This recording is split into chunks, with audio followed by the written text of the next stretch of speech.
Buenas tardes. Dios les bendiga, iglesia.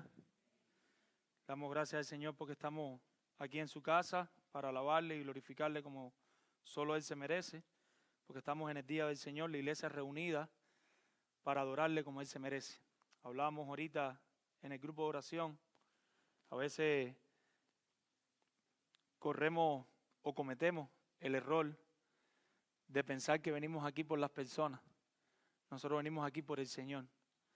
Ya sea que vengan 5, que vengan 10, que vengan 100 o que vengan 200, nuestros ojos deben estar puestos en el Señor. Pidámosle al Señor de la palabra que habla a nuestros corazones y que la palabra no regrese vacía ni caiga en un terreno infértil. Oremos. Padre, Señor, en esta hora venimos delante de ti, rogando, suplicando tu bendición, rogando, suplicando que tú hables a nuestra vida, Señor, que tú quebrantes nuestros corazones, que tú ministres a nuestras almas, que la palabra tome vida en lo que penetra en nuestro corazón y que la palabra, Señor, nos transforme y nos mueva de nuestra comodidad y nos lleve a ser más como Cristo. Ministra de una manera real a nuestras vidas, Señor, que estos conocimientos que vienen de ti, que son necesarios para nosotros, transformen también nuestra manera de sentir y nuestra manera de actuar, Dios. Que la palabra dirija nuestras vidas, que la palabra nos mueva más y más a ser como Cristo, Señor. Padre, por favor, te rogamos una vez más, Señor. Habla a tu pueblo, Señor. Habla a tu pueblo, Señor. Que los ojos de los hermanos ahora no se desvíen, que no pierdan la atención de lo que tú le quieras decir, Señor. En el nombre de Jesús. Amén. Como ustedes saben, estamos en una serie de Judas, pero hemos decidido predicar de Mateo porque como varios años ya llevamos haciendo, aprovechamos este espacio donde el mundo celebra otras cosas para nosotros recordar que hubo un Salvador que vino y que nació y que se llama Jesucristo. Entendemos que tenemos buenos hermanos que prefieren no tomar esta fecha para predicar sobre el nacimiento de Cristo y quizás tengan sus buenas razones y respetamos eso, pero personalmente yo creo que cometemos un grave error si dejamos de recordar en este tiempo que Cristo vino al mundo, que Cristo nació, porque al final las personas están utilizando la época para celebrar otras cosas. Al final estamos cediendo ante la cultura y el hecho de recordarle a las personas que Cristo vino, aunque no sé esta fecha, aunque el arbolito fue algo que utilizó en algún momento alguien para apuntar a Cristo y no adoramos el arbolito, no adoramos la Navidad, lo que hacemos es recordar que en algún momento de la historia el Salvador se encarnó, el Salvador de este mundo vino aquí y tomó forma humana y de eso de lo que estaremos hablando hoy con la ayuda del Señor. Y por la gracia de Dios, el Señor lo permite, este domingo y el siguiente, estaremos un poquito recordando en Mateo lo que sucedió con nuestro Señor Jesucristo en su comienzo. Yo les invito a que vayan a Mateo, capítulo 1, versículo 18, como nuestro hermano Eliezer estaba leyendo, vamos a estar compartiendo los versículos del 18 al 25. Habiendo aclarado esto, pues si estaban tomando el tiempo, comiencen ahora. No vale lo que ya se dijo. Sé que hay algunos por ahí me dijeron que me iban a tomar el tiempo.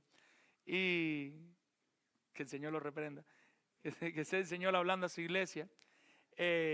Como ustedes saben, ahora mismo hay una guerra en el Medio Oriente. Entre las tantas que hay, pero hay una en específico que nos impacta como cristianos por nuestra cultura judío-cristiana, que es la guerra que hay en Israel. Estábamos hablando con un buen hermano el viernes, cuando terminamos el tiempo de la cantata con los niños. Había un grupo de hermanos aquí que nos reunimos el viernes y tuvimos un tiempo bonito alabando al Señor, escuchando la palabra del Señor. Fue un tiempo bien bonito, bien interesante para la gloria del Señor. Y conversaba con este buen hermano después del servicio, cómo Israel, cómo la nación de Israel ahora mismo tiene un pequeño grupo de prisioneros, alrededor de 200 y pico prisioneros. No he seguido mucho las noticias, no les puedo engañar. Estoy hablándole de lo que escuché al principio, es lo que tengo en la mente. No sé actualmente cómo va la situación, pero sí sé esto y sé que es real y pasó. Y cómo Israel llevó un plan de acción para rescatar solamente a 200 y pico de personas de su nación. porque para ellos esas 200 y pico de personas tienen valor. Como cultura judía, para ellos una sola persona tiene mucho valor para ellos y para Dios. Si ellos tuvieran que hacer lo que tuvieran que hacer por una persona, ellos iban a hacer lo que tuvieran que hacer por ir allí a rescatar una persona. Yo sé que en la cultura occidental de nosotros eso no cabe, nosotros no entendemos, pero ¿cómo es eso? Manda una bomba, los matas a todos y terminaste y ya.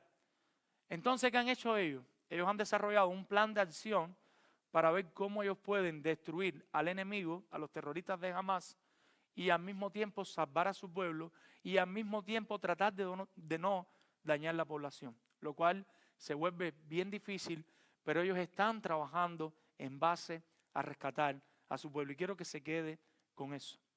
Porque como mismo Israel estaba tratando de rescatar a esos habitantes de ellos que llevaron cautivo a ese territorio de Palestina, asimismo y de una manera más grande todavía, Dios en su plan soberano está rescatando a su pueblo para sí. Y Dios va a hacer lo que tenga que hacer y nadie lo va a poder detener hasta que Él no termine su plan de rescate. ¿Cuántos pueden decir amén a eso? Amén. Por eso hemos puesto por título a este sermón, Encarnado por mí. Encarnado por mí. ¿Por qué le hemos puesto así? Porque el Hijo de Dios se encarnó para nuestra salvación. El Hijo de Dios vino a esta tierra y se encarnó, se hizo humano para que todos los que estamos aquí hoy podamos tener salvación. Pero no solamente los que estamos aquí hoy, todas las personas de todas las edades que Dios quiere rescatar para su gloria puedan tener salvación. El Hijo de Dios se tuvo que encarnar para que eso se pudiera llevar a cabo. Y de eso vamos a estar hablando en esta mañana. Y la pregunta que quisiera que usted se pueda hacer es, ¿cómo ocurrió? ¿Cómo ocurrió esta encarnación? ¿Cómo ocurrió que el Hijo de Dios se encarnara para que nosotros pudiéramos ser salvos? Y el Hijo de Dios, y esto sucedió de la siguiente manera, esta encarnación del Hijo de Dios por nuestra salvación ocurrió de la siguiente manera. Y nuestro primer punto es una encarnación producida. Una encarnación producida. Vamos al versículo 18 para desarrollar este punto. Y si leemos ahí en el versículo 18, nosotros vamos a ver que cuando nos referimos a una encarnación producida, no nos estamos refiriendo a algo casual, a algo que se dio porque de repente la situación estaba así, se dio y sucedió. Nosotros vemos en el versículo 18 que no fue un plan B. A veces nosotros los humanos tenemos plan B y hasta plan C. Nosotros decimos, vamos a hacer esto, si no funciona hacemos esto y si no funciona hacemos lo otro. Amado hermano y visita que nos acompañan, con Dios no es así. Dios tiene un solo plan y Dios va a desarrollar y va a llevar a cabo ese plan para su gloria. Esta encarnación estaba en la mente y en el corazón de Dios desde el comienzo. Esta encarnación no fue algo que a Dios se le ocurrió de pronto.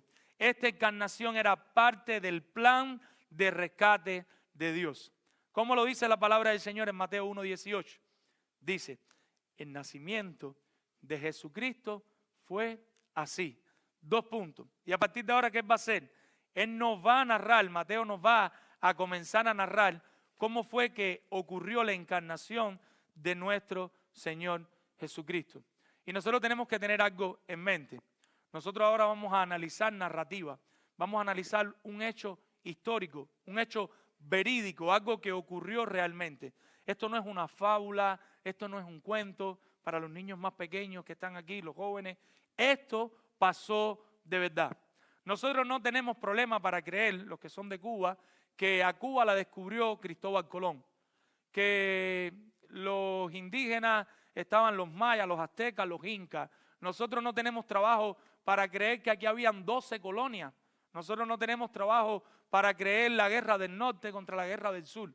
¿Pero por qué no tenemos trabajo para creerla? Porque son hechos históricos y nosotros los creemos, son parte de nuestra historia. Pero cuando nos referimos a la Biblia, a los hechos históricos de la Biblia, nosotros empezamos a poner trabas y a poner parches.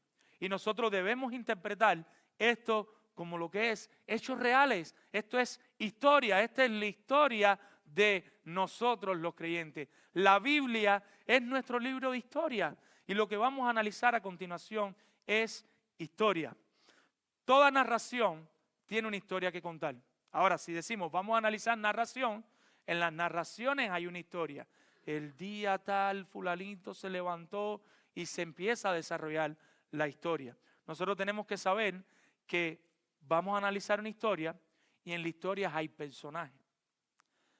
Pero nosotros hacemos o cometemos un grave error si nosotros analizamos esta historia de manera superficial.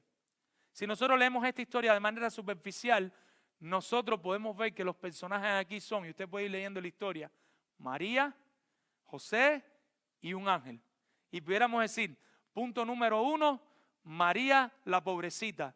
Punto número 2, José el muy obediente. Y punto número 3, el ángel elocuente. ¿Cómo debemos ser? Elocuente, obediente y no me acuerdo qué dije María.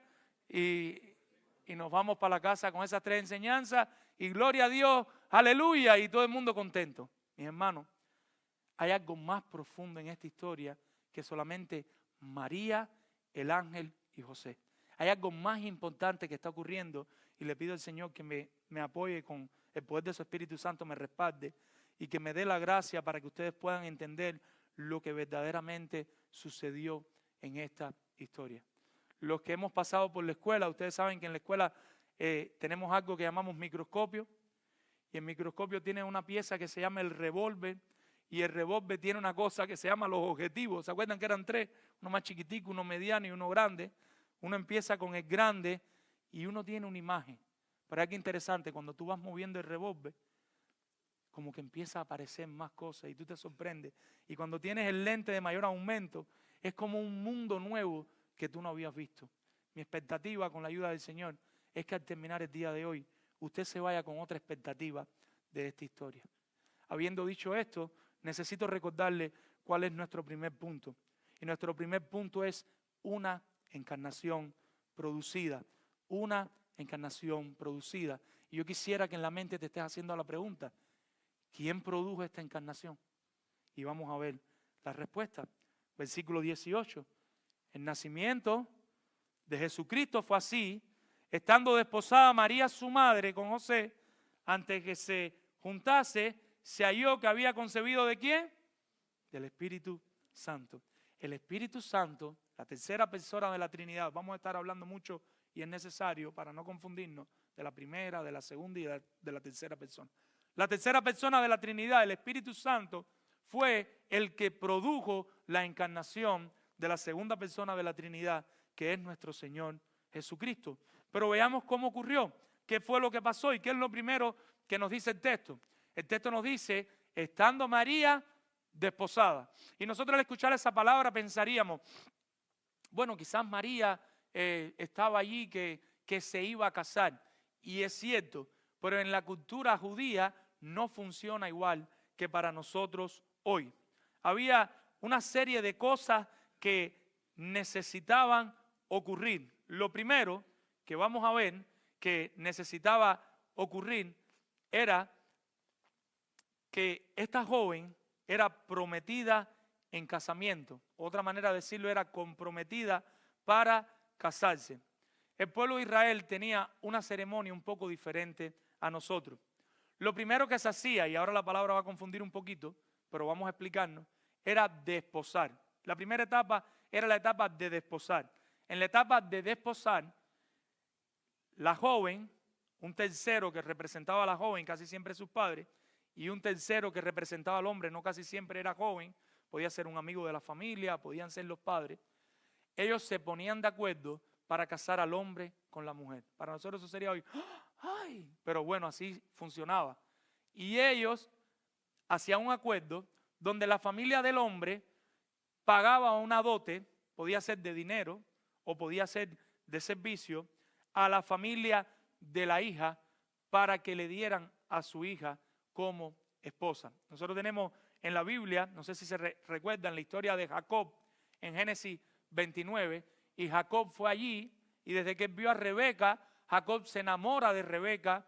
Jacob quiere casarse con Rebeca y va allí a hablar con su tío y le dice, yo quiero casarme con Rebeca, y él le dice, no hay problema, trabaja 7 años por ella y te vas a casar con ella. Y es muy entusiasmado, dice la Biblia que estaba tan enamorado que esos 7 años se le fueron volando, y cuando ella se iba a casar con Rebeca y llega la noche y el papá le da Lea, le da la hermana. Dice, no, espérate, tú no leíste las letras chiquiticas. En este pueblo, para tú casarte con la chiquitica, con la segunda, primero hay que casarse con la primera. Pero no hay problema, tranquilo, tranquilo.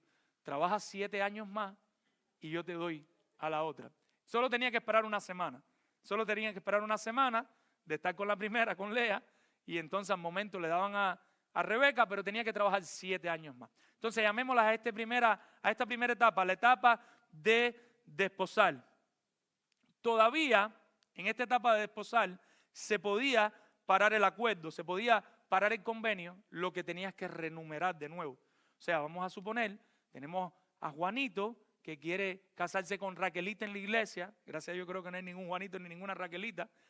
Y ya en esta etapa, si sucedía algo que ellos decidían que no se iban a casar, pues había que pagar los daños de alguna manera. La segunda etapa era la etapa del compromiso. Una vez que se hacía eso y acordaban, entonces vamos a comprometernos. Y sucede un poquito diferente a nosotros, porque nosotros hacemos compromisos, pero los violamos. Una vez que se hiciera este compromiso, ya este compromiso no se podía violar. Ya una vez que se hacía este pacto, ya este pacto no se podía romper. Ya ellos quedaban de alguna manera legalmente unidos el uno al otro. Y se hacía un segundo pago. Para los que tienen hijas, qué bendición nos perdimos. Imagínense, ahí venía el segundo pago. Ya no se podía dar a otro hombre. Si te quería separar, no lo podías hacer. Y nosotros vemos en Génesis 29 cómo con este compromiso ya la persona se podía llegar a la mujer. O sea, si el esposo se llegaba a la esposa, no había ningún problema. Si tenían hijos, los hijos eran legítimos, pero no era lo normal, no era la cultura de la época. Lo que se acostumbraba era esperar el tercer paso. Y el tercer paso era la ceremonia. Entonces, ¿qué hacía? Aunque estamos en la etapa de compromiso, se pagó el dinero, ya podían convivir juntos, podían tener relaciones sexuales y hasta tener hijos, pero lo normal, lo que se hacía, lo que se estilaba, la tradición era, en el caso de las solteras, de las vírgenes, se esperaba 1 año para hacer la boda. En el caso de las viudas se esperaban 3 meses para hacer la boda. Pero con el tiempo esto se ha ido perdiendo, y si usted va a Israel, posiblemente esperen 1 semana, o cada cual espere lo que quiera, pero sí tratan de seguir los mismos pasos. Y usted dirá, y el pastor me ha dado toda esta explicación, ¿por qué? Versículo 18, regresemos a la palabra desposada.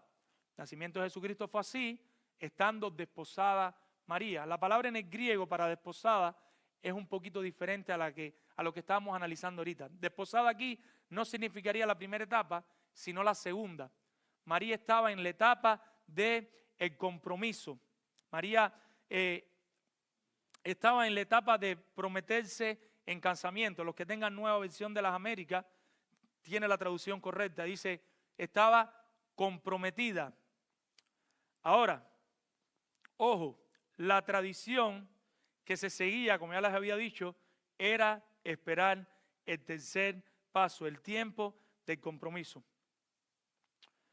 En el momento del pasaje, nosotros no podemos establecer una fecha entre el compromiso y la boda. Ya en el momento que llegamos a Mateo, después de tantos años de historia del pueblo de Israel, nosotros no podemos decir que María y José iban a esperar 1 año, no sabemos qué tiempo iban a esperar, pero sí podemos afirmar que estaban en la etapa del compromiso, esperando ya la ceremonia.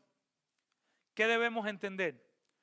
José y María estaban en la etapa de compromiso, eran oficialmente esposos, pero siguiendo la tradición, ellos estaban esperando la ceremonia para poder tener las relaciones que tienen los adultos cuando se casan. Tenemos niños en la casa. Entendiendo el contexto, podemos entender mejor la palabra juntarse. Y que dice después, el nacimiento de Jesucristo fue así. Los que tengan Biblia, miren la Biblia, si no compartan con el hermano que tiene al lado. Estando desposada, comprometida María, su madre con José, antes de que se juntasen. Ven por cómo ya ellos estaban comprometidos, pero todavía no habían tenido relaciones de matrimonio.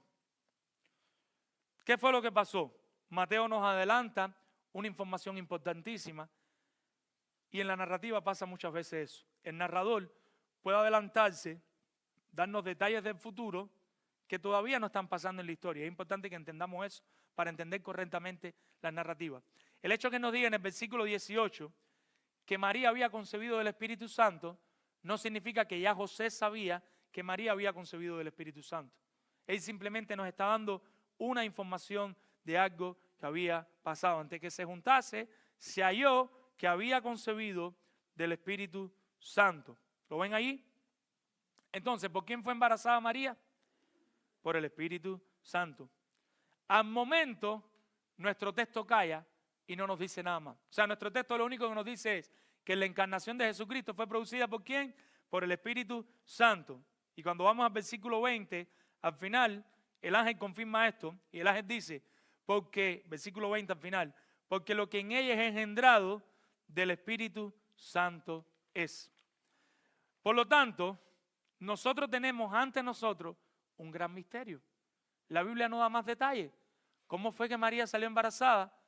Pues fue producto de la obra del Espíritu Santo en su vientre. Y nosotros tenemos mucho problema para entender los misterios.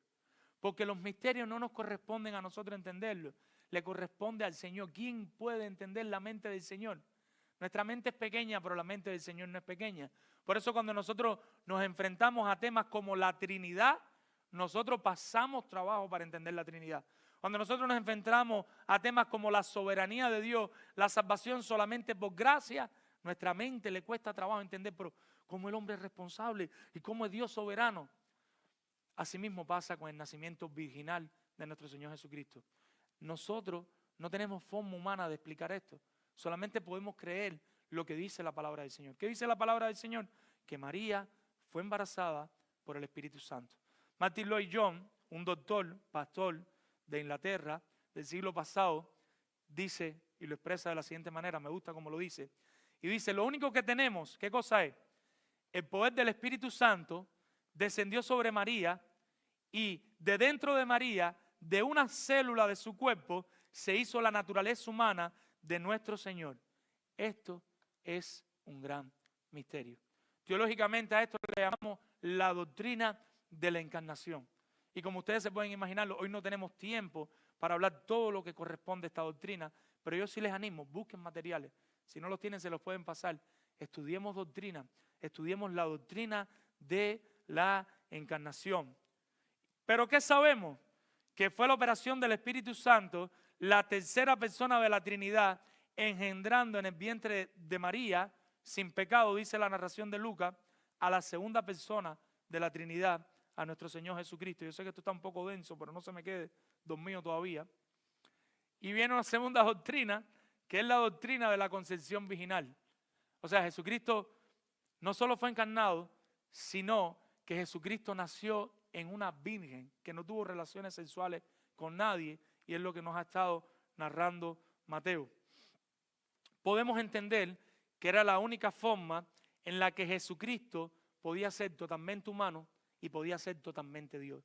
Si Cristo no nace en una virgen, Cristo no hubiera podido nacer completamente Dios, y de Dios por supuesto, y no hubiera podido nacer completamente humano. ¿Quién era el Padre de Cristo? Dios el Padre, como enseña la Biblia. La Biblia lo dice en varios pasajes. ¿Quién era la madre de Cristo? Para sorpresa de muchos, una mujer común y corriente, como cualquiera de las mujeres santas que se puede encontrar aquí, que ame a su Señor. María no era más mujer que cualquier otra mujer antes de tener a Cristo, y María no fue más mujer que cualquier otra creyente después de tener a Cristo. Por eso le digo, hay mucha tela por donde cortar, pero no tenemos el tiempo. La obra del Espíritu Santo proporcionó eso. Y usted dirá, ¿y eso? ¿Qué tiene que ver eso conmigo, pastor? Implicaciones. Y la primera implicación es que al Cristo poder nacer completamente humano, Cristo puede ser ahora, o fue, nuestro representante adecuado y nuestro sacrificio sustituto. Al Cristo poder ser 100% hombre, Cristo ahora es la única persona en el mundo que nos puede representar de la manera correcta. Cristo es la única persona que puede vivir la vida que ninguno de nosotros puede vivir. ¿Y eso por qué? Porque se necesitaba un sacrificio perfecto que pudiera morir por nuestros pecados. Si cualquiera de nosotros se nos hubiera dado la tarea de ser el sacrificio perfecto, ¿saben qué hubiera pasado? Hubiéramos fallado. Pero Cristo fue el sacrificio perfecto que nosotros necesitamos. Para esto Cristo necesitaba ser 100% hombre. Pero Cristo también fue el sacrificio sustitutivo que nosotros necesitamos. Al nosotros fallar en nuestra manera de vivir ante Dios, Él murió por nosotros. Si Cristo no muere por nosotros, si Cristo no vive de manera perfecta y muere por nuestros pecados, ninguno de nosotros tuviera salvación. Pero para que eso pasara, Cristo tenía que encarnarse primero y venir a la tierra y vivir sin pecado la vida que nosotros no podíamos vivir. Ahora, ¿quiénes creerán esta enseñanza? ¿Quiénes pueden creer esta enseñanza? Solo aquellos que han sido verdaderamente regenerados. Ninguna persona que ha sido regenerado va a creer esta enseñanza. Y eso no significa que cuando usted se convierte, usted va a entender todos los misterios de la Biblia, pero no se va a acercar a ellos con incredulidad. Usted tiene dudas genuinas. Yo me acuerdo que cuando me convertí, yo decía, ¿y cómo Jonás se tragó el pez? ¿Cómo el pez? Se despertaron, gracias a Dios. ¿Cómo el pez se tragó a Jonás? ¿Qué fue lo que pasó? Yo estudiaba medicina veterinaria, creo que estaba como de segundo para tercer año de la carrera, y estaba con los jugos gástricos, y decía, ¿cómo le caían los jugos gástricos? Y no se descomponía. Hasta que llegó un momento, ya yo creo que ya yo creía, de alguna manera, pero eran dudas genuinas, no eran dudas de incredulidad. Y en esa relación del Señor conmigo, poco a poco pude ir creyendo, no por necedad, sino por fe, las declaraciones que hace la palabra de Dios, como esta, de que Cristo fue engendrado 100% hombre, 100% Dios, de manera virginal en María y se encarnó por nosotros. ¿Por qué le digo esto? Porque también he tenido el privilegio, porque siempre es un privilegio, de discipular a personas que se acercan a la fe, pero todavía son incrédulas. No hay manera de convencerlas. Y entonces ellos dudan de la duda, y tú tratas de darle una explicación y tú le explicas por la Biblia, pero ellos siguen teniendo dudas. Mi hermano, esas personas no van a creer, a menos que el Señor le abra los ojos para que ellos puedan entender y creer y abrazar la palabra de Dios. Se requiere la fe salvífica para creer estos misterios que expresa la Escritura. En ocasiones, como le decía, será un proceso, pero no de dudas de incredulidad, sino de un corazón sincero que busca respuesta. Hay algo que quiero que te quede claro en este primer punto antes de pasar al segundo punto, y es que Jesús fue una encarnación producida. Jesucristo fue una encarnación producida, orquestada por el Padre y llevada a cabo, efectuada, desarrollada por el Espíritu Santo. Cuando alguien te pregunte de qué trata esta historia, el nacimiento de Jesucristo fue así, lo primero es, este nacimiento fue producido por el Espíritu Santo.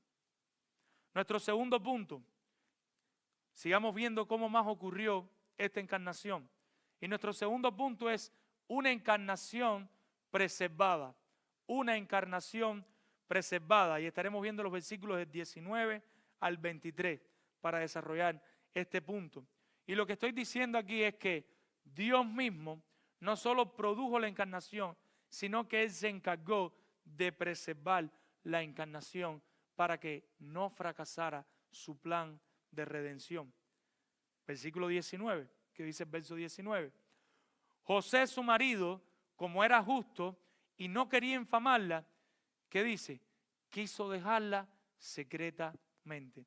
Cuando se refiere aquí a que José era justo, lo que está diciendo es que José era un verdadero creyente que respetaba la ley del Señor.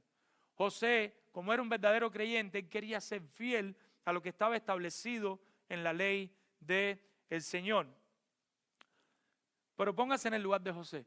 José ve que María está embarazada y José está convencido que no es de él. Dice, yo estoy claro, yo no he estado con María. María está embarazada. Posiblemente María le dice, mira, yo fui, se me apareció un ángel, me dijo que es del Espíritu Santo, y José, pero vaya María, ¿Qué te dio Elizabeth allá cuando tú fuiste a visitarla? Pero al mismo tiempo él ama a esta mujer, él no quiere abandonar a esta mujer. Y él se está volviendo loco, porque él es temeroso de Dios. Él no quiere pecar contra Dios al mismo tiempo que tiene su esposa delante de él, que la barriguita le está creciendo. Y él no sabe qué va a hacer, pero tiene que tomar una decisión. El texto nos da mucha claridad, pero necesitamos ir al contexto para poder entenderlo un poquito mejor. Levante la mano, ¿cuántos de ustedes están enamorados de su esposa? El que no la levante está embarcado, hoy no come. Si usted ama a su esposa, para usted esto es más. Hay algunos que no levantaron la mano. ¿Quieren que lo pregunte por segunda vez? Yo lo pregunto. Bueno, no se confíen. Imagínense, mi hermano, vamos de verdad a adentrarnos en el texto con la ayuda del Señor. Piense por un momento, usted ama a esa esposa que usted tiene. Y de repente usted ve que a su esposa le empieza a crecer el vientre y usted está convencido que no es de usted. Usted la ama, usted no quiere injuriarla, usted no quiere abandonarla, pero al mismo tiempo usted quiere ser fiel a las leyes que estaban establecidas para su pueblo en ese momento. Tenemos que ir al contexto remoto, Deuteronomio 22, del 13 al 30. Usted lo puede buscar, yo no lo voy a leer, no tenemos tiempo para verlo todo. Pero en Deuteronomio 22, del 13 al 30, están las leyes sobre la castidad. Y vamos a poner por lo menos 4 ejemplos, bien rapiditos, de cosas que estaban establecidas para ese pueblo. Cuando nosotros leemos estas cosas, nosotros decimos, pero qué malo es Dios. Pero yo le invito a que lo vea diferente. Dios apartó un pueblo para sí, para que viviera diferente en medio de los otros pueblos. Pero su pueblo estaba viviendo como todo el mundo estaba viviendo, en pecado. Y estas leyes eran para regular todos los pecados escandalosos que no estaba cometiendo solamente el pueblo de Israel, sino todos los habitantes de la tierra.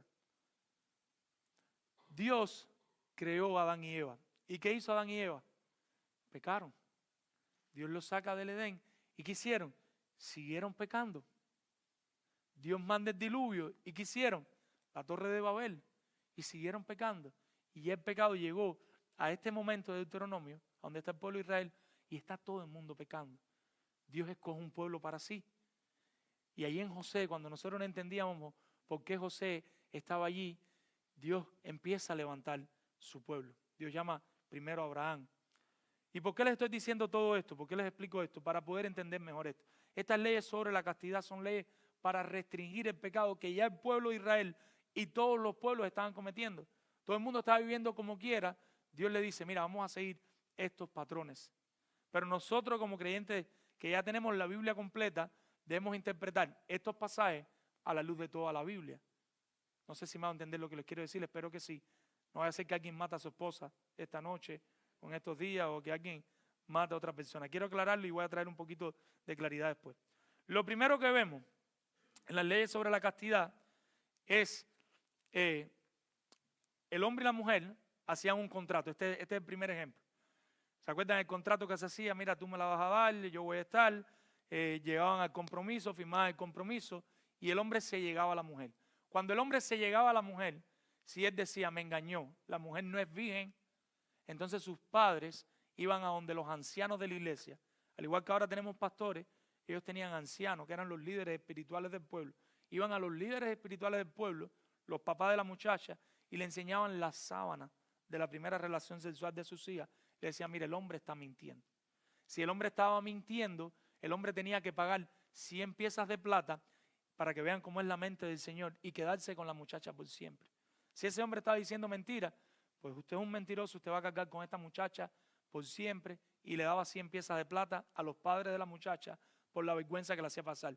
Yo no saqué la cuenta, pero 100 piezas de plata en ese tiempo no es poco. Estamos hablando de un buen dinero.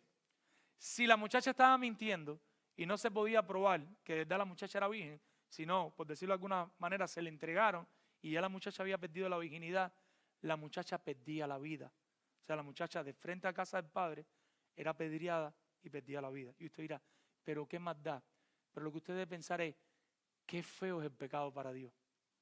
Y qué fácil nosotros pecamos. Nosotros no tenemos en cuenta el pecado, pero el pecado era algo horrible para el Señor, porque no solo denigraba a ese esposo que tenía, sino que manchaba el nombre del pueblo completo, quizás el tiempo nos dé y ahorita podamos hablar un poquito de eso. Pasamos al segundo ejemplo, más rápido.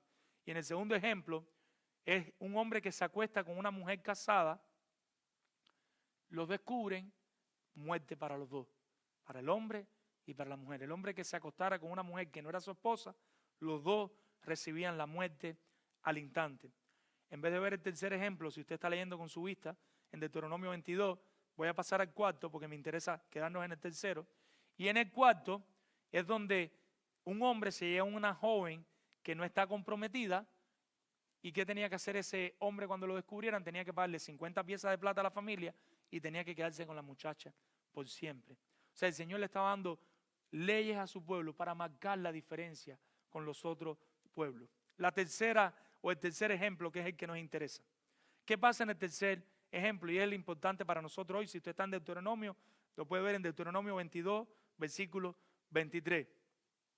Si había una muchacha virgen ya comprometida, y esa muchacha virgen estaba en la ciudad, su esposo, la persona comprometida no está, y alguien se llegaba a ella, si esa muchacha no daba voces, no gritaba, me están violando, me están maltratando, y ya eso como que se quedaba así, entonces a esa muchacha le iban a quitar la vida. Si la muchacha gritaba, solo le iban a quitar la vida al hombre. Si la muchacha no gritaba y los cogían a los dos, o después los descubrían a los dos iban a perder la vida, porque para Dios el pecado es detestable. El hombre, porque se acostó con una mujer que ya le pertenecía a otro.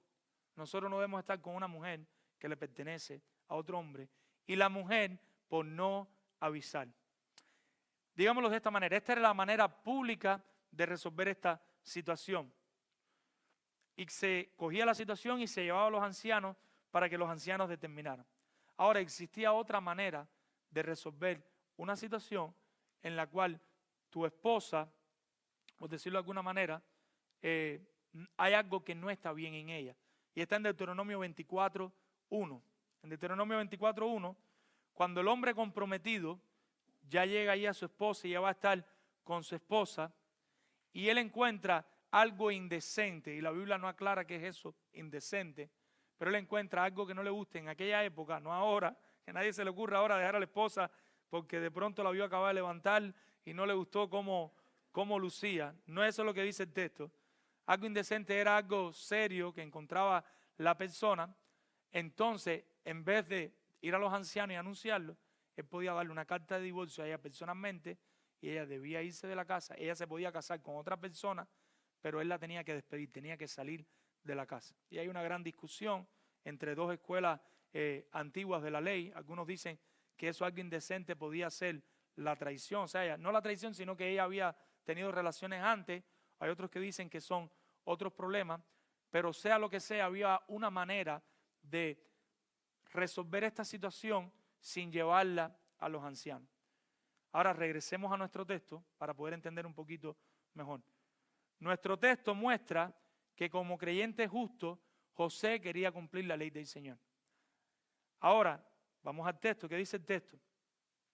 José, su marido, como era justo, pero al mismo tiempo dice el texto, y no quería infamarla, ¿qué hizo? Quiso dejarla secretamente. Cuando aquí dice que quiso dejarla secretamente, es que él estaba evaluando Deuteronomio 24:1. José ahora está en la tribulación de la noche que nos podemos encontrar cualquiera de nosotros en un momento determinado. ¿Cuántos de nosotros no hemos tenido esa noche, no solo con una traición, sino esa noche donde no sabemos qué vamos a hacer? Esa noche donde estamos meditando y queremos que el Señor nos hable, que el Señor intervenga. José estaba en esa situación. Y en medio de esa situación es que él está meditando cómo deja a su esposa, y lo que está en la mente de él es Deuteronomio 24:1. Le voy a dar una carta de divorcio para que ella se vaya secretamente y no la maten, porque era la mujer que él amaba. Él estaba pensando en la manera privada de separación. Está meditando en la decisión que tomará. Ser obediente a Dios no siempre es fácil. Ser obediente a Dios no siempre es fácil. En su contexto era separarse de la mujer que amaba. Como diría un filósofo moderno, tú llegaste justo a tiempo. Pero veamos el versículo 20, cómo termina esta historia. Cómo termina esta desgracia aparente. Y cuando digo desgracia aparente lo digo porque sabemos que Dios tiene un plan con todas las cosas. Lo que para nosotros ahora es una desgracia, si tú eres un creyente, tú sabes que aunque tú no lo entiendas, aunque tú no lo quieras para tu vida, pero Dios tiene un plan con la situación que tú estás viviendo ahora mismo. Dios está en control de la situación que tú estás pasando ahora mismo. Versículo 20. ¿Y qué dice al final? Dice el versículo 20, perdón. Y pensando él en esto, o sea, él estaba meditando en esta situación, y como siempre hace el Señor, he aquí, un ángel del Señor le apareció en sueño y le dijo: José, hijo de David, no temas recibir a María tu mujer, porque lo que en ella es engendrado del Espíritu Santo es. Por eso le hemos puesto a este segundo punto, una encarnación preservada. ¿Y de qué estamos hablando? De que Dios mismo se encargó que la encarnación no parara. Piense por un momento, si José, en vez de estar meditando en resolver esto en secreto y estar ahí, pudiéramos decir de alguna manera, meditando con el Señor para que el Señor le diera una respuesta, y José, como muchas veces nosotros hacemos, sale alocado para allá y avisa a los ancianos y le dice a todo el mundo: esta mujer me traicionó, esta mujer es una bandolera, y todo lo que él podía hacer, tenía parte de derecho en la ley de hacerlo, no estamos diciendo que no. Jesucristo no fuera nuestro Salvador, Jesucristo no hubiera ido a la cruz del Calvario, pero Dios está al control de todas las cosas. Como Dios está al control de todas las cosas, Dios preserva la encarnación. ¿Cómo la preserva? Mandando un ángel que se le apareciera por la noche y que este ángel le diera directrices claras como mensajero de Dios.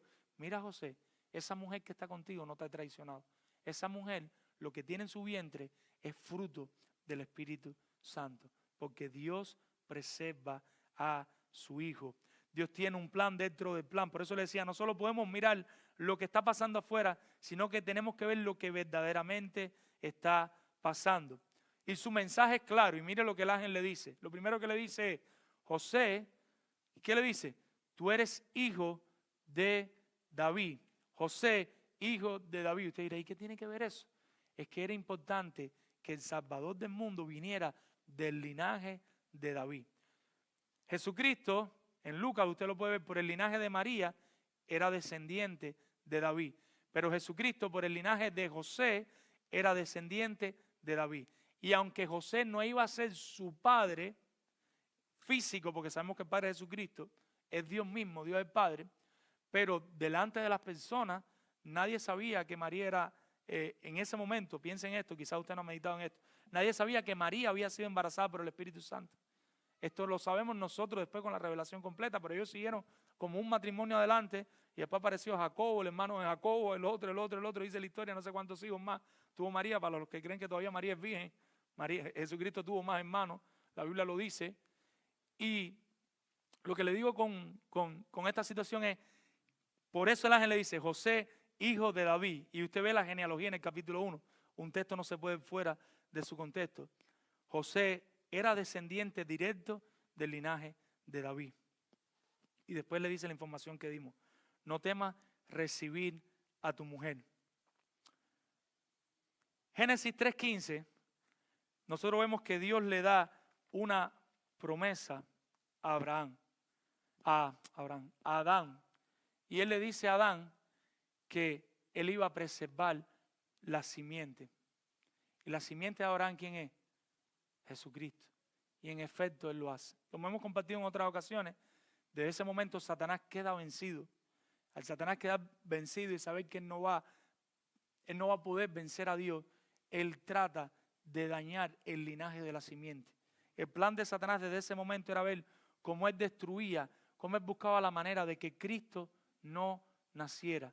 Y para la gloria de Dios, ese plan siempre fracasó, porque Dios está al control de su simiente, que es Cristo Jesús. Si José, como decimos ahorita, acude a la manera pública, el Mesías no hubiera nacido. Pero una vez más, Dios está al control de su historia de redención y envía al ángel que le deja claro que María es inocente y que este niño es el Salvador del pueblo de Dios. Ahora, piense por un momento y póngase en la situación de José. Decíamos ahorita, usted está ahí, usted cree que su esposa lo traicionó es la mujer que ama. Usted está en esta situación que se tiene que separar de su esposa, la piel se le está rasgando, el corazón se le está rasgando, pero de pronto llega el ángel del Señor a decirle, mira, no la dejes porque está embarazada del Espíritu Santo. ¿Cómo se sentiría ese hombre? Mi hermano, así mismo pasa en nuestra vida en muchas situaciones. Nosotros estamos agobiados, estamos atribulados, nosotros no vemos salida, pero el Señor siempre llega justo a tiempo. No siempre envía un ángel en sueño, pero de alguna manera nos muestra que Él está al control de nuestra vida y que nosotros debemos arrepentirnos y debemos confiar en Él. Versículo 22, dice el 21, y darás a luz un hijo y llamarás su nombre Jesús, porque Él salvará a su pueblo de sus pecados.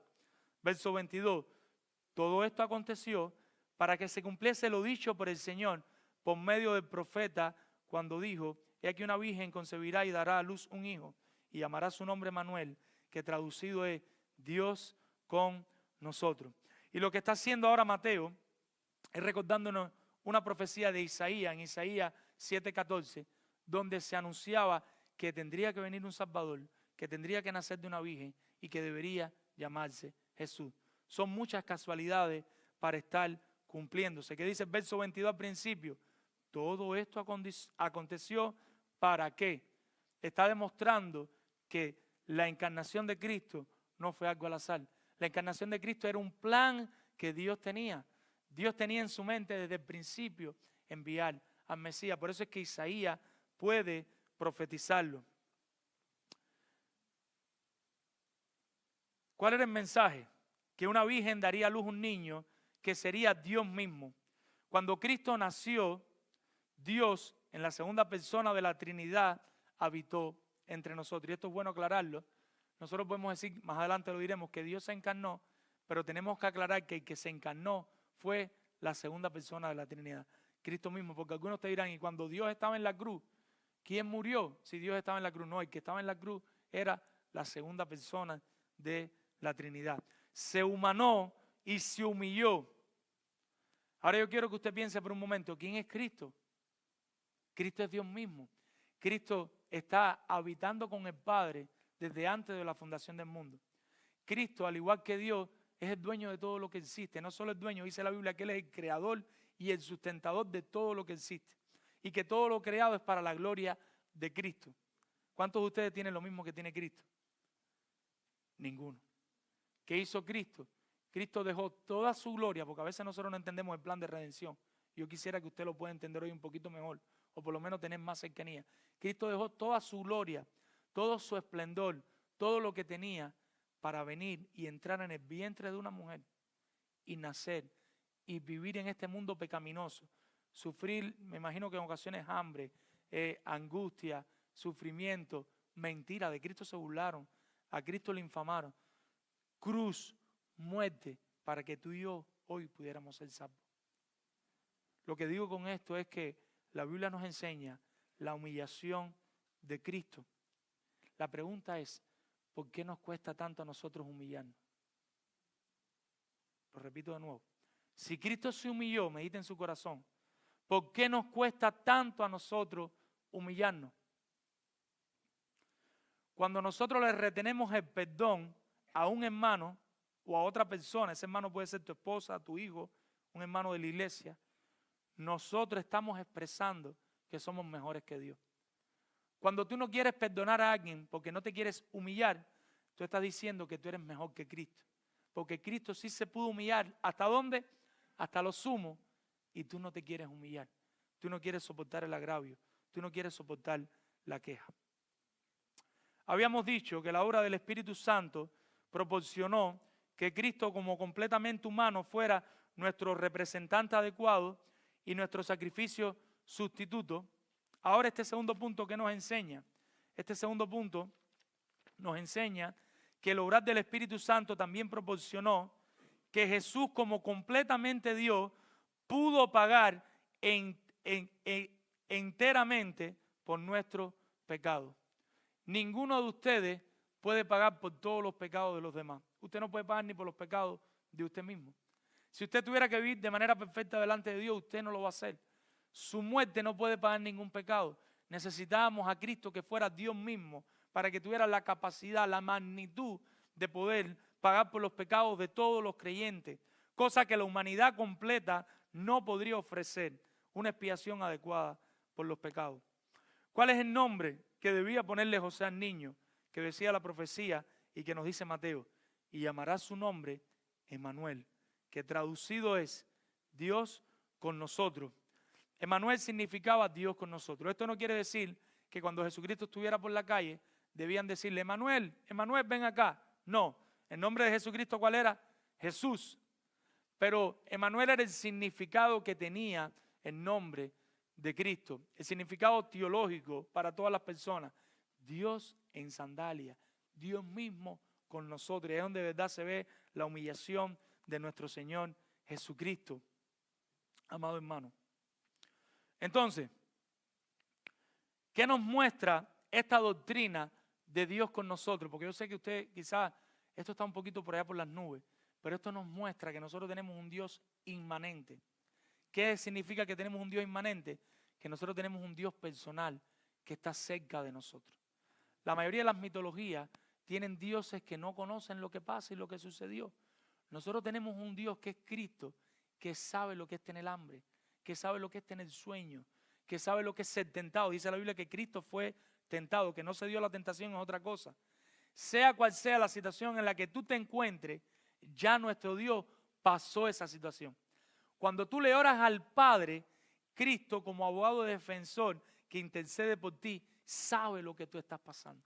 Cristo sabe la situación que tú estás atravesando. Por eso nuestras oraciones están seguras. A veces nosotros creemos que no debemos orar porque es una simplicidad. Debemos ir delante de Dios y presentar todas nuestras situaciones delante de sus manos, porque Cristo conoce las situaciones humanas. Cristo conoce las calamidades humanas y Cristo intercede por nosotros. Y dice la Biblia que si Él nos dio a Cristo Jesús, ¿cómo no nos dará también con Él todas las cosas? ¿Podemos o no podemos acercarnos al trono de la gracia? ¿Ven la importancia que tiene la encarnación? ¿Ven la importancia que tiene tener un Dios inmanente con nosotros? Como Dios con nosotros, Jesús nos permite, sea cual sea tu pecado, si te arrepientes de corazón, te puedes presentar con valentía ante el trono de Dios. Hebreos 4:16 dice, acerquémonos pues con confianza, confiadamente, al trono de la gracia. ¿Para qué? Para alcanzar misericordia y hallar gracia para el oportuno socorro. Visita que nos acompaña. Yo no conozco tu calamidad, yo no conozco tu situación, pero te puedo asegurar algo. Te puedes acercar a Cristo con confianza, te puedes acercar a Dios y por eso decimos, en el nombre de Jesús, porque es por los méritos de Cristo, porque es que Cristo nos conoce y puedes ir delante de Dios y decirle, yo quiero creer en ti, pero no sé cómo creer. O yo estoy creyendo, pero todavía tengo dudas. O decirle, abre mis ojos porque veo que mi esposa tiene esta relación tan linda contigo y a mí no me pasa ni palitroque. Yo veo que mis hijos, que mis padres creen y a mí no me pasa nada. Usted puede acercarse con confianza delante de Dios por Cristo, por la encarnación de Cristo y tener esta oración. Y el Señor escucha su oración. Pero amado creyente que te encuentras aquí y estás pasando por aflicción, estás pasando por prueba, quizás un divorcio, quizás ustedes están aquí, oye, con una falacia ahí vestidos, pero están a divorciarse. Quizás esta noche tú estés ahí meditando de qué manera te vas a divorciar. Quiero que recuerdes que te puedes presentar ante el trono de la gracia. Te puedes presentar ante Dios y poner tu queja, tu situación ante Dios. Dios, mira, esta es la situación que tengo. Con el anhelo como José de glorificarle y de ser justo y de buscar lo que más gloria trae a su nombre. La Biblia también nos revela que nosotros ya en Cristo, Dios nos unió para siempre con la esposa. Lo que Dios unió, no lo separa el hombre. Y si bien Jesucristo dice que por causa de fornicación podían divorciarse, porque ya en la tradición era como que se podían divorciar por cualquier cosa, ese nunca fue el plan de Dios. El plan de Dios siempre era que el hombre y que la mujer estuvieran juntos para siempre. Y si usted tiene duda de eso, léase y vaya allí a Osea y lea el profeta Osea completamente. Y la situación del profeta Osea es la misma situación de cada uno de nosotros. Nosotros nos hemos prostituido delante de Dios. Nosotros hemos pecado delante de Dios. Nosotros merecemos ser apedreados. Nosotros merecemos que nos caigan a piedra y nos maten, porque cada vez que nosotros pecamos, nosotros estamos fallando, estamos traicionando a Dios, como cuando una mujer traiciona a un hombre o como cuando un hombre traiciona a una mujer. De ahí para que usted entienda la necesidad de Cristo que nosotros tenemos, la necesidad que nosotros tenemos de ir delante de Dios, arrepintiéndonos, reconociendo los pecados y no siguiendo practicando los mismos pecados día tras día. Porque dice la Biblia que si decimos que no tenemos pecado, lo hacemos en mentiroso. ¿Qué significa eso? Que todos vamos a pecar. Pero la Biblia también dice que Dios aborrece cuando nosotros practicamos el pecado. O sea, nosotros nos vemos, estamos con los mismos pecados y estamos con los mismos pecados. Tiene que haber un punto de inflexión, tiene que haber un punto de ruptura, tiene que haber un punto de arrepentimiento donde tú abandones todos esos pecados. La única solución para eso, ¿quién es? Cristo. Corre a Cristo. Y ya para terminar, veamos el último punto. Y el último punto es una encarnación consumada. ¿Qué significa consumada? Que al final la encarnación se completó. Al final la encarnación se dio. Versículos 24 y 25. Dice la palabra del Señor. Y despertando a José del sueño, hizo como el ángel del Señor le había mandado y recibió a su mujer. Pero no la conoció hasta que dio a luz su hijo primogénito y le puso por nombre Jesús. José ya está tranquilo. José, dice el versículo 24, ya se levanta animado. Le vino el alma al cuerpo. José volvió a sonreír y José fue obediente a la palabra del Señor. Y aquí está nuestro primer problema. Nosotros no somos obedientes a la palabra del Señor. Y tú estás pasando una situación y tú pides consejería bíblica. Pastor, dame consejería bíblica. A veces los pastores hasta sin poder, sin tiempo, dicen, sí, mi hermano, vamos a sentarnos a dar consejería bíblica. Mira, la Biblia dice, perdona. No, pero eso no, pastor, esa consejería no. Mira, la Biblia dice que pidas perdón. No, pastor, pero esa consejería no. Mira, la Biblia dice que por ahí podemos poner muchas situaciones y muchos ejemplos. No, pastor, pero eso no. ¿Me hago entender, mi hermano? Nosotros no somos obedientes como José. Nosotros no obedecemos lo que Dios nos tiene que decir. Nosotros ya no necesitamos un ángel que se nos aparezca en sueños. Nosotros tenemos la revelación de Dios más segura y completa aquí. Nosotros tenemos la palabra del Señor. Sea cual sea tu situación, abre la Biblia y empieza a buscar qué tiene para ti. No sabes, busca una mentora, busca un mentor que te ayude, que te apoye, que te acompañe. No sabes, ve a los pastores de la iglesia y pídele consejo a los pastores de la iglesia. Pero después de escuchar la palabra del Señor, nosotros tenemos que terminar como está el versículo 24. ¿Y cómo es que está el versículo 24? Y despertando a José del sueño, hizo como el ángel del Señor le había mandado. ¿Y qué fue lo que hizo? Recibió a su mujer. Cuando dice recibió, no fue que tuvo relaciones sexuales con ella, sino que, como vimos ahorita en el compromiso, esperando la ceremonia, se unen en la casa a convivir y él está conviviendo con ella. Y cuando se llega a ella, el texto lo deja bien claro, la Biblia no deja duda, pero no la conoció. ¿Hasta cuándo no la conoció? Hasta que dio a luz a su hijo primogénito y le puso por nombre Jesús. Estos versos nos afirman que exactamente Jesús nació en carne, por eso nosotros le llamamos la doctrina de la encarnación. Dios completó lo que había prometido y ahora la segunda persona de la Trinidad, 100% hombre y 100% Dios, nace, dice el texto, míralo ahí, encarnación consumada, pero no la conoció ¿hasta qué? Hasta que dio a luz a su hijo. La encarnación se pudo completar, la encarnación se pudo terminar. Implicaciones. ¿Qué implicaciones tiene esto? Esto es bien importante para nosotros. Si hay una doctrina esencial para el cristianismo, es la doctrina de la encarnación. Si hay una doctrina importante para los cristianos, es cualquier doctrina que tiene que ver con quién es Jesucristo. Muchas religiones se parecen al cristianismo, pero no son cristianismo, son billetes falsos. Si lo revisas bien, la doctrina de Cristo es errónea. Por eso debemos entender la encarnación. En los primeros años del cristianismo, y Dani habló de eso la semana pasada, hubo un movimiento que se llamaba el gnosticismo. El gnosticismo que atacaba esencialmente la naturaleza de Cristo. Entre las variantes que tenía el gnosticismo, que no las vamos a mencionar, ellos decían que Cristo de verdad o no era Dios, o Cristo de verdad no era hombre, o Cristo era un fantasma, o Cristo aparecía ser hombre pero no era hombre, o Cristo fue hombre hasta que iba a llegar a la cruz y ahí dejó de ser hombre y se volvió Dios. Por eso no tenemos tiempo para ver todas las variantes, pero la Biblia enseña que esto es falso y lo enseña en palabras de Juan. ¿Qué dice Juan? En Juan capítulo 1 dice que el Verbo se hizo carne, pero no solo se hizo carne, dice que habitó entre nosotros. Cristo fue 100% hombre, Cristo era 100% Dios. Y hubieron muchos movimientos herejes que atacaron la persona de Cristo. Tan temprano como los primeros siglos, en los primeros 300 años se levantó un movimiento llamado los arrianos, y los arrianos enseguida pusieron en duda la persona de Cristo, de que Cristo fuera Dios. Pasaron muchos años, 1800, y surge otro movimiento que quizás ha tocado su puerta y se llaman los testigos de Jehová. Los testigos de Jehová también enseñan que Cristo no era Dios.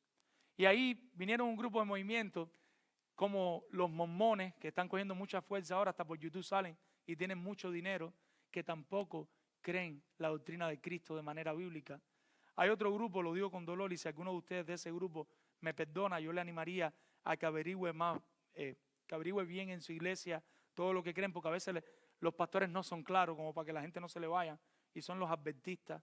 Los adventistas también dudan de la doctrina de Cristo, de quién es Cristo. Si usted pertenece ahí, lo digo con gracia, con bondad, analice bien su doctrina, analice bien en quién crea. Cualquier doctrina, cualquier religión del mundo que ponga en duda la doctrina de la encarnación de Cristo, que ponga en duda que Cristo es 100% hombre y Cristo fue 100% Dios, es una herejía. Por eso es que me he tomado este tiempo para tratar de explicarle, tratar de demostrarle, un poco denso, pero lo he hecho con esa intención, de que usted pueda entender de verdad el nacimiento original de Cristo y quién es Cristo. No sé si usted lo sabe, pero los musulmanes no creen que Cristo es Dios. Los mismos judíos no creen que Cristo es Dios, para que no se asusten. No confiesan que Jesucristo se encarnó. Niegan que Jesucristo es Dios. Y al hacer esto, atacan el plan soberano de redención de Dios. Nosotros debemos recordar esta verdad. Y ya con esto vamos a pasar a las aplicaciones para terminar. El Hijo de Dios se hizo hombre para que los hijos de los hombres se hicieran hijos de Dios. El Hijo de Dios se hizo hombre para que nosotros, los hijos de los hombres, nos pudiéramos hacer o pudiéramos ser hijos de Dios. Amado hermano que nos acompaña, ¿qué enseñanza nos deja en este pasaje que hemos visto hoy? La primera enseñanza, para meditar en ella, en lo que vamos a la casa, si usted quiere anote. Así como José fue obediente a la palabra de Dios, creyendo en su mensaje, visita que nos acompaña, aunque no tengas todas las respuestas, cree en Jesucristo como el único medio de salvación para tu alma. Aunque todavía como yo, cuando era un poco más joven, dudaba de que Jonás, ya no es, de que se me olvidó ya el pez, se hubiera tragado a Jonás. Aunque todavía tú tengas problemas de dónde salieron las codornices, cómo se abrió el mar rojo, cómo Jesucristo caminó por encima del agua, pero cree y no seas incrédulo. Arrepiéntete y cree. Si tú no tienes la fe salvífica, pídele a Dios que te la dé. Yo siempre se los digo a ustedes. Habla con Dios y le mira a Dios, mira qué oración más extraña. Yo no creo completamente en ti, pero si tú existes, abre mis ojos y que yo pueda creer. Y pídele a Dios que te salve, porque Él es un Dios que responde. Él va a responder esa oración. Él va a abrir tu corazón. Porque por gusto no está provocando que tú le pidas esa misma oración y esa oración no va a regresar vacía. Segunda aplicación. Cualquiera que le diga a Jesucristo que es menos que la segunda persona de la Trinidad es un hereje. Sal de ese lugar y busca una iglesia sana. Si de casualidad tú estás aquí visitándonos, pero tú perteneces a otra iglesia, yo te pido, averigua qué enseñan los pastores de tu iglesia de la doctrina de Cristo.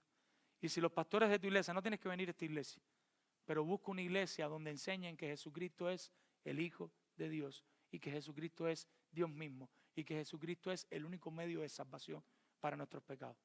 Puede que diferamos con la escatología, puede que diferamos con ciertas cosas de la eclesiología, pero ahí no podemos transar.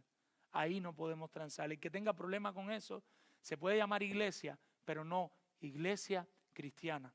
Las iglesias cristianas tienen a Cristo como el centro de la iglesia. Otra aplicación, otra enseñanza que nos deja este pasaje. Como mismo Cristo se humilló, humillémonos cada vez que la ocasión lo requiera. Lo repito de nuevo. Como mismo Cristo se humilló, humillémonos cada vez que la ocasión lo requiera. Y yo quiero que venga a tu mente quizás tu matrimonio, quizás tus hijos, y tú dices, ahora lo tengo que volver a perdonar, ahora la tengo que volver a perdonar. Cristo se humilló por nosotros, hasta lo sumo. Humillémonos cada vez que la ocasión lo requiera. Con un hermano en la iglesia, con un compañero de trabajo inconverso, incircunciso, impío, que te saca de quicio y que tú lo que quieres es que la tierra se abra. Humillémonos. Cristo se humilló. Sí, ¿cuántos de nosotros pecamos de homicidio en la semana? ¿A cuántos compañeros de trabajo matamos? Arrepiéntanse, arrepentámonos, todos podemos pecar de eso y corramos al trono de la gracia. La soberbia y la arrogancia son enemigas de la humildad. Si usted tiene soberbia y arrogancia para tratar a sus hermanos, a su esposa, a su esposo, a sus hijos, a su compañero de trabajo, no sé si sabe lo que es soberbia y arrogancia. Es como cuando tú empiezas a mirar a las personas así y te dicen, eso es pecado, mi hermano. Nosotros debemos mirar a las personas igual que nosotros. Nosotros no somos superiores a nadie, nosotros no somos inferiores a nadie. Nosotros estamos completos en Cristo y debemos perdonarnos y caminar los unos con los otros.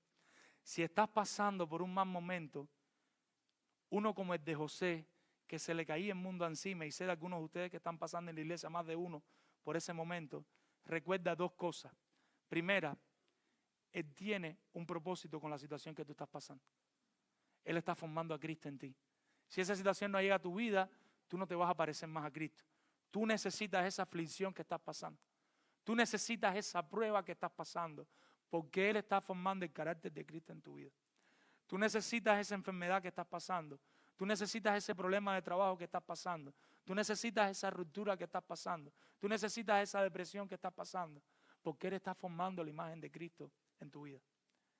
Lo segundo, y gloria a Dios por esto, su ayuda no tarda. Él va a llegar justo a tiempo. Él te va a salvar. Él está contigo. Él te acompaña. Él está a tu lado. Jóvenes que están aquí, y digo jóvenes, pero también sirve para los adultos, pero quiero traer una aplicación a los jóvenes. Cada vez que incurres en pecado, te estás prostituyendo para Dios. Joven que estás aquí, yo los veo por ahí con sus celulares, con sus tablets, y yo oro que Dios los libre de lo que ustedes estén viendo. Yo oro que Dios los libre de las carpetas que tengan ocultas de sus padres.